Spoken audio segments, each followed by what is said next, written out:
ಎಲ್ರಿಗೂ ನಮಸ್ಕಾರ. ನಮ್ಮ ಉಪಾಧ್ಯಕ್ಷರಿದ್ದಾರೆ ರಿಜ್ವಾನ್ ಅವರು, ಹಾಗೆ ನಮ್ಮ ಇಬ್ಬರು ಎಮ್ ಡಿಗಳು ಅನ್ಬುಕುಮಾರ್ ಅವರು ಮತ್ತು ರಾಮಚಂದ್ರ ಅವರಿದ್ದಾರೆ.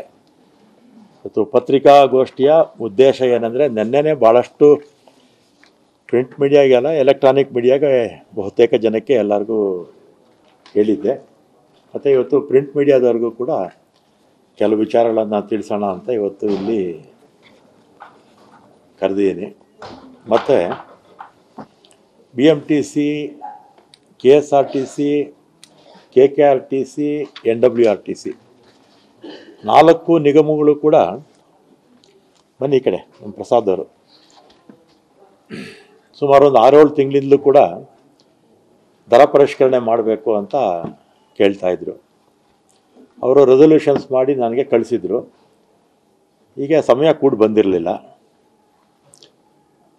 ಯಾಕೆ ಅವರು ಬೆಲೆ ಜಾಸ್ತಿ ಮಾಡಬೇಕು ಅಂತ ಹೇಳ್ತಾ ಇದ್ರು ಅಂದರೆ, ಉದಾಹರಣೆಗೆ BMTCನಲ್ಲಿ 2014ರಲ್ಲಿ ನಾನು ಇದೇ ಇಲಾಖೆ ಮಂತ್ರಿ ಆಗಿದ್ದಾಗ ಬೆಲೆ ಟಿಕೆಟ್ ದರ ಏರಿಸಿದ್ವಿ.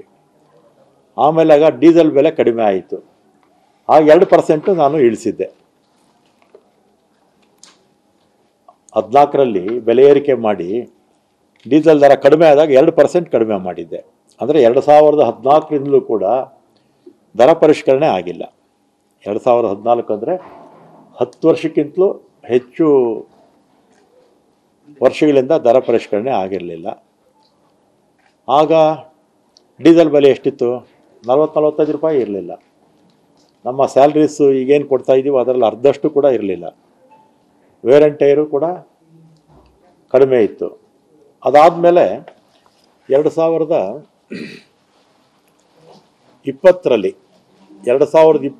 ಜನವರಿ 26ನೇ ತಾರೀಕು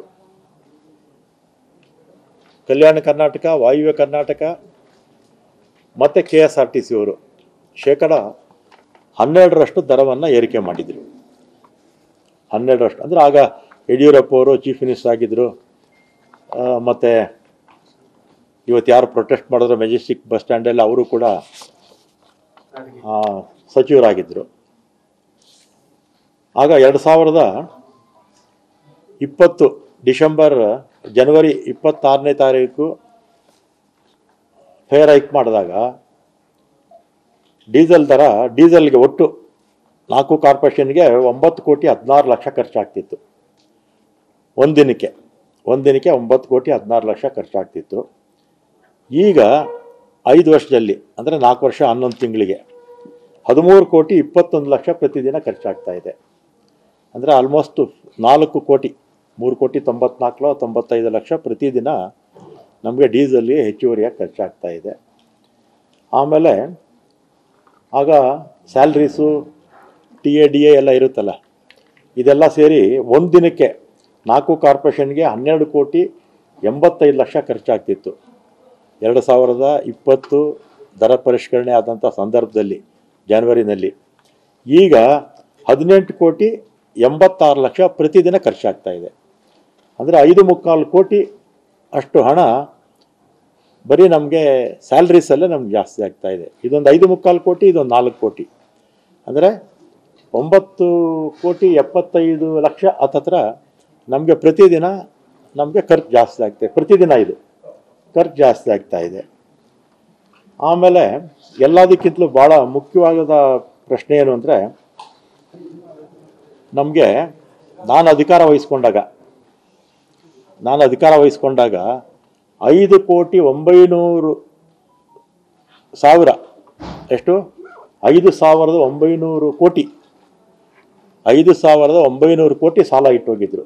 ಪ್ರಾವಿಡೆಂಟ್ ಫಂಡು, ಗ್ರ್ಯಾಚ್ಯುಯಿಟಿ, ಬಿಲ್ಸ್ ಬಾಕಿ, ಮತ್ತು 2023ರಿಂದ ವೇತನ ಪರಿಷ್ಕರಣೆ ಆಗಬೇಕಾಗಿತ್ತು. ಅದು 23ರಲ್ಲಿ ವೇತನ ಪರಿಷ್ಕರಣೆ ಮಾಡಿದ್ರು. 1 ಪೈಸಾ ಕೊಡಲಿಲ್ಲ. ಬಡ್ಜೆಟಲ್ಲೂ ಪ್ರಾವಿಷನ್ ಮಾಡಲಿಲ್ಲ. ಎಲ್ಲ ಸೇರಿ 5,900 ಕೋಟಿ ನಾನು ಮಂತ್ರಿ ಆದಾಗ ಇವರು ಸಾಲ ಇಟ್ಬಿಟ್ಟೋಗಿದ್ರು. ಆಮೇಲೆ ನಾನು 2017ರಲ್ಲಿ ನಾನು ಹೋಮ್ ಮಿನಿಸ್ಟರ್ ಆದಾಗ ಆವಾಗ ಬರೀ 13,71,00,000 ಮಾತ್ರ ಬಾಕಿ ಇತ್ತು. ಎಷ್ಟು? 13,71,00,000 ಮಾತ್ರ ಆಗ ಬಾಕಿ ಇತ್ತು. ಇವರು ನಮಗೆ 5,900 ಕೋಟಿ ಸಾಲ ಇಟ್ಟು ಬಿ ಜೆ ಪಿಯವ್ರು ಹೋಗಿದ್ದರಿಂದ ನಮಗೆ ಈಗ ವೇತನ ಪರಿಷ್ಕರಣೆ ಸ್ವಲ್ಪ ಅನಿವಾರ್ಯ ಆಯಿತು.